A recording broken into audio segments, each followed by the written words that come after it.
Hello नमस्कार साथियों, स्वागत है आप सभी का शालू आर्ट क्लास में। तो आज जो है वही विस्तार वाले बेमिसाल 20 प्रश्न मैं आप लोगों के लिए लेकर आई हूँ। तो आई होप आप लोगों को मेरे सारे जो है क्वेश्चन समझ में आ रहे हों, मेरे इंस्ट्रक्शन फॉलो कर रहे हैं या नहीं, अपने डाइट, अपने सेहत, थोड़ा बहुत वर्कआउट करते हैं या नहीं। मुझे कमेंट सेक्शन में बताइए आप लोग ये सब फॉलो कर रहे हैं या नहीं। और जो है जब मैं बताती हूँ पेन और पेपर लेके बैठते हैं या नहीं, लिखते जाते हैं या नहीं, पॉज करते हुए देखिए, कोई प्रॉब्लम नहीं है। देखिए, कामयाबी के लिए मेहनत तो करनी पड़ेगी, हर बार मैं बोलती हूँ। और हर बार इसलिए बोलती हूँ, हर बार आपके अंदर एक नया जोश जगे। देखिए, अभी नहीं तो कभी नहीं, ठीक है। जो करना है आज करना है, ऐसा सोच के अगर रोज़ काम करेंगे तो रोज़ कुछ ना कुछ बड़ा अचीव कर पाएंगे। चलिए फिर जो है टाइम वेस्ट ना करते हुए आज के सुपर बेमिसाल प्रश्न 20 प्रश्न विद व्याख्या, उनकी पूरी व्याख्या के साथ मैं शुरू करती हूँ। पेन और पेपर लेके बैठ जाइए। मेरे चैनल पर नए हो सब्सक्राइब करके बेल आइकन ज़रूर दबा लीजिएगा, ऑल सेलेक्ट कर लीजिएगा, जिससे कोई भी लेटेस्ट अपडेट आप तक तुरंत पहुँचे। और ये सुविधा बिल्कुल फ्री है, बार बार बोलती हूँ।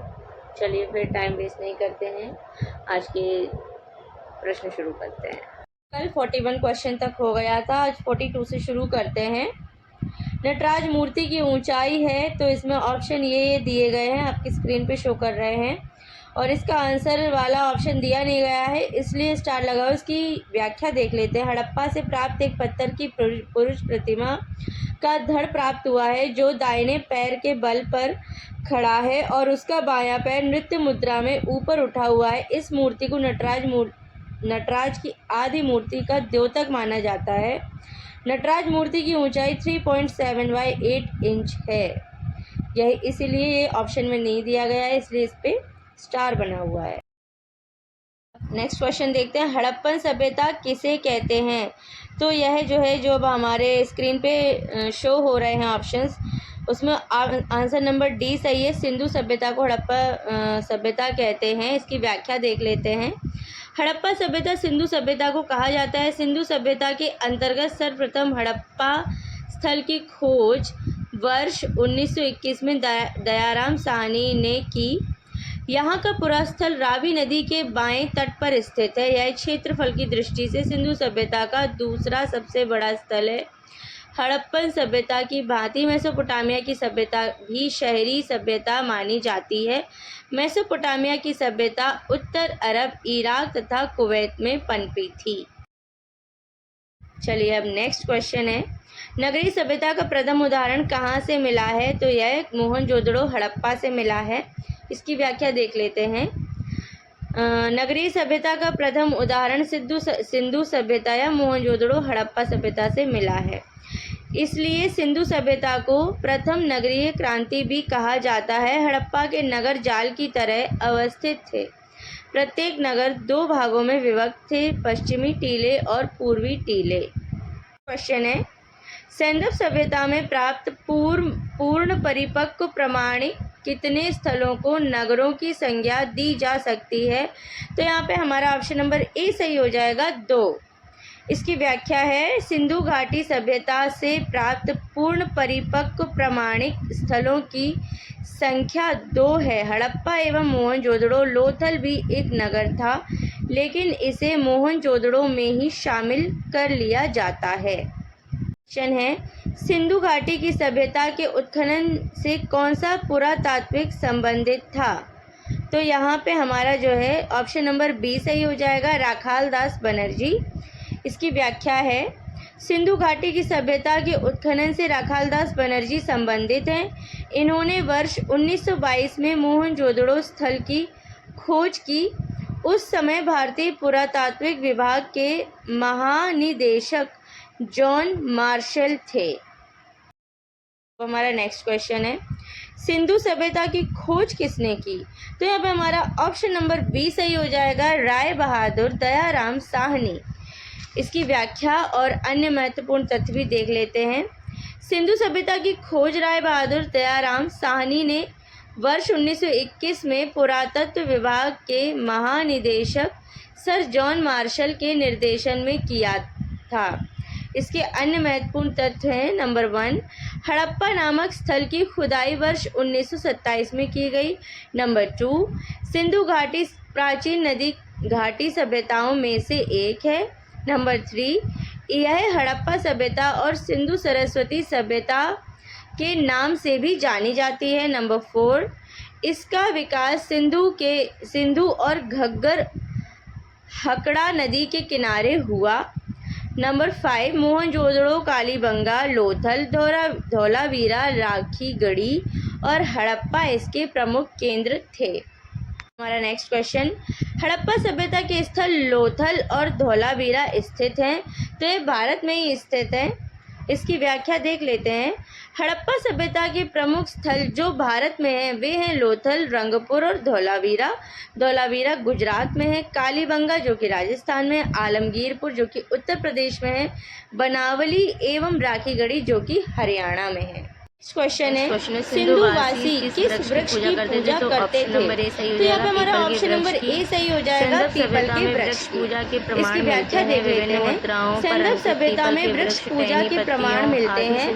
विभिन्न मुद्राओं पर अंकित पीपल के वृक्ष टहनी पत्तियों आदि से स्पष्ट है कि पीपल को पवित्र मानकर उसकी पूजा की जाती थी। इसी वृक्ष के नीचे बुद्ध को संबोधि प्राप्त हुई थी। बरहुत, सांची आदि के स्तूपों पर इसका अंकन है। जहाँ तक हिंदू धर्म का प्रश्न है, पीपल की महत्वपूर्ण धार्मिक मान्यता थी। गीता में भगवान कृष्ण ने अपने को वृक्षों में अवश्य बताया।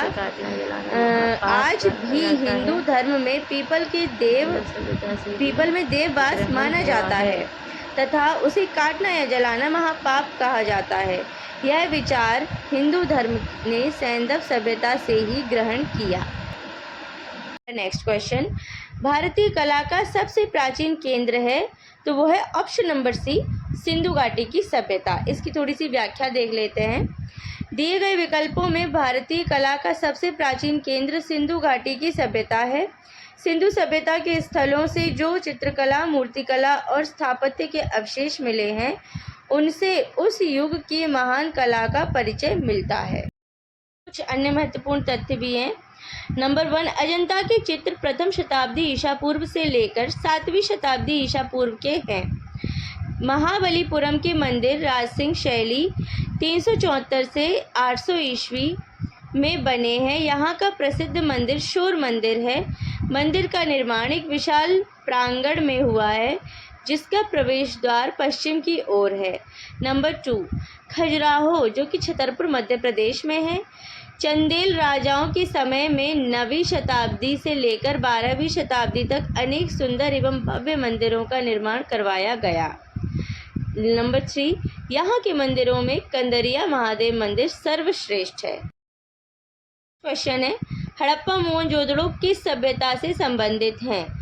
तो यह सिंधु सभ्यता से संबंधित है। ऑप्शन नंबर डी सही हो जाएगा। इसकी व्याख्या देख लेते हैं।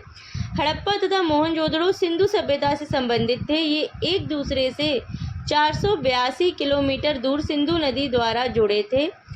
पिग्गट महोदय ने इन नगरों को सिंधु सभ्यता की जुड़वा राजधानियां कहा है। अब नेक्स्ट क्वेश्चन है, हड़प्पा संस्कृति के अवशेष कहाँ पर स्थित हैं? तो यह क्वेश्चन भी स्टार बना हुआ है क्योंकि जो ऑप्शन सही है वो ऑप्शन में दिया नहीं गया है। तो इसकी व्याख्या सुन लेते हैं। सिंधु घाटी सभ्यता की लगभग 1400 स्थलों की खोज हो चुकी है, जिसमें केवल 2 स्थल अफगानिस्तान से प्राप्त हुए हैं। हड़प्पा संस्कृति के अवशेष मुख्यतः पाकिस्तान से प्राप्त हुए हैं। हड़प्पा संस्कृति में कहीं से किसी भी मंदिर के अवशेष नहीं मिले हैं। मोहनजोदड़ो एवं हड़प्पा से भारी मात्रा में मिली मिट्टी की मृण मूर्तियों में से स्त्री मृण मूर्ति के गर्भ से एक पौधा निकलता हुआ दिखाया गया है। इससे यह ज्ञात होता है हड़प्पा सभ्यता के लोग धरती को उर्वरता की देवी मानकर इसकी पूजा किया करते थे। पाकिस्तान के पंजाब प्रांत में स्थित मांटगोमरी जिले में रावी नदी के बाएं तट पर हड़प्पा नामक पुरा स्थल है, जबकि पाकिस्तान के ही सिंध प्रांत में लरकाना जिले में सिंधु नदी के दाहिने किनारे पर मोहनजोदड़ो नामक स्थल या नगर लगभग 5 किलोमीटर के क्षेत्र में फैला हुआ है। देख लेते हैं सिंधु घाटी सभ्यता किस अवधि की है। इस पर भी स्टार लगा हुआ है, यानी सही ऑप्शन इसमें दिया नहीं गया है। इसकी व्याख्या देख लीजिए, इसलिए व्याख्या बहुत ज़रूरी है, बहुत सारे सही ऑप्शन नहीं देते हैं। सिंधु घाटी सभ्यता कांस्य युगीन सभ्यता थी। इसकी अवधि 3300 से 1300 ईसा पूर्व थी, जबकि इसकी परिपक्व अवधि 2600 से 1900 ईसा पूर्व थी।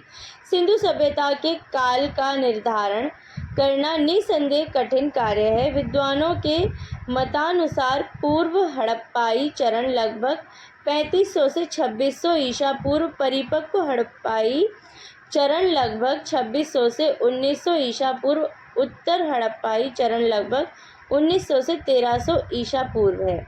इसके कुछ अन्य महत्वपूर्ण तथ्य भी है जिन पर प्रकाश डालते हैं।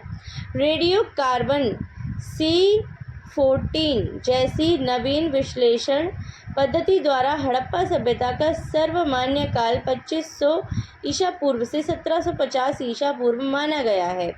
सेकंड, इस सभ्यता की खोज माधव स्वरूप वत्स एवं दयाराम साहनी द्वारा वर्ष 1921 में की गई। तो हमारा नेक्स्ट क्वेश्चन है, सिंधु घाटी में प्राप्त मोहरें बनी हैं। तो यह जो ऑप्शन नंबर ए मिट्टी की बनी हुई है, इसकी व्याख्या देख लेते हैं। सेंधव मोहरें अधिकांशतः सेल खड़ी, इसको स्टीटाइट भी बोलते हैं, की बनी होती हैं। कांचली मिट्टी, गोमेद, चर्ट तथा मिट्टी, इसको टेराकोटा भी बोलते हैं, कि बनी हुई मोहरें भी मिली हैं।